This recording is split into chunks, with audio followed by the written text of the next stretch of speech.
சீர்சம் பார்த்துட்ருக்கோம். 800 கூட்டு வட்டி வீதம் 3 ஆண்டுகளுக்கும் 840 4 ஆண்டுகளுக்கும் ஒரு வங்கியில் செலுத்தினால் வட்டி வீதம் ஆர் கேட்குறாங்க. ஓகேவா?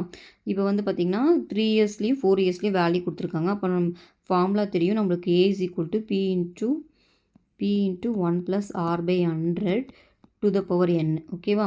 இங்கே வந்து பார்த்திங்கன்னா இங்கே 4 இயர்ஸ்க்குன்னு கொடுத்துருனால நான் எண்ணுக்கு பதிலாக 4 போட்டுக்கிறேன். அதோட வேல்யூ கொடுத்துருக்காங்க 840. கீழே வந்து பார்த்திங்கன்னா 3 இயர்ஸ் கொடுத்துருக்காங்க. P into 1 minus R by 100 to the power n வந்து இங்கே 3. ஓகேவா? அதோட வேல்யூ பார்த்திங்கன்னா 800. ஓகேவா?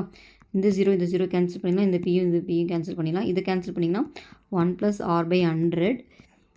இதையுமே 4 டேபிளில் கேன்சல் பண்ணிங்கன்னா 21, இது 20ன்னு வரும். அப்போ 21/20. ஓகேவா? நம்ம ஆரோட வேல்யூ தான் கண்டுபிடிக்கணும். ஸோ இந்த 1 இந்த சைடு வந்துச்சுன்னா 21/20 minus 1. இப்போ R by 100 which is equal to 21 20 போச்சுன்னா 1/20. ஓகேவா? எனக்கு R தான் வேணும். அப்போது இங்கே இந்த 100 இந்த சைடு வந்துடும் மல்டிபிகேஷனில். அப்போ 100/20.